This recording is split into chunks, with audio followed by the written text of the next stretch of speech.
پیغمبر علیہ الصلوۃ والسلام فرمایلی دی وای چې کم بندا د یو بیمار تپوس لذي د سحر په وخت کې لاړ او د بیمار تپوس وکړو نو تر د ماښامه پورې او یا زر فرشتې دې بنده ته دعاګانې کوي د مغفرت سوال ورله د الله نه غواړي چې د بیمار تپوس کړی دی تپوس لتلی دی نو او یا زر فرشتې وته د مغفرت دعا کوي کسار تلی تر ماښام ورته دعا کوي او کدی د ماښام په وخت کې د یو بیمار پرسې لتلی وي نو او یا زر فرشتې الله مقرر کی د دې بنده د پاره تر سحر پورې د مغفرت دعاګانې غواړي رب العالمین چې د بیمار تپوسو کو کې دلا په جنت کې یو محل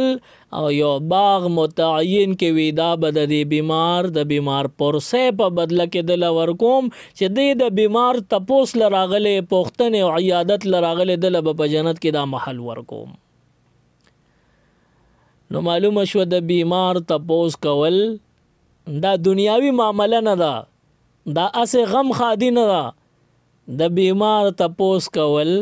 دا عبادت دی که سحر وخت کې لاړو نو ماښامه پورې او یا زر فرشتې مونږ ته د مغفرت دعا غواړي که ماښامې بیمار تپوس لزو نو مونږ ته به تر ساره پورې او یا زر فرشتې د مغفرت دعاګانې کوي او الله براله جنت کې باغ او محل متعین کوي بعض صحابه کرام چې به د چا تپوس لتلل نو که یخني به وه نو د جمې شپې اوږدې وي نو ماښام ټیم کې به ورله تپوس لاړل چې د جمې شپه اوږده چې دا اوږده شپه او یا زره فرشتې ماته د وو کې د مغفرت دپاره او د ګرمۍ د اوړي روزي اوږدې شپې لنډې نو صحابه کرام به د اوړي په موسم کې د سار مونځ نه پس د بیمار پرسې لاړل وی د اوړي دا روزي اوږدې وي نو تر ماښامه پورې ډېره فاصله ده چې ډېر ټیم ماته د مغفرت دعاګانې او یا زره فرشتې وکړي نو تاسو هم پکې د اوړي او د ژمي لحاظ وکړئ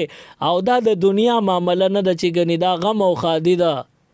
او دا په بدل دی که دی راغې زه به ځم که دی رانغې نو نه ځم دا خبره نه ده دا غم او خادي نه ده بلکې دا دینی اخلاقی فریضه ده او دا د مسلمان په ذمه باندې د بل مسلمان حق دی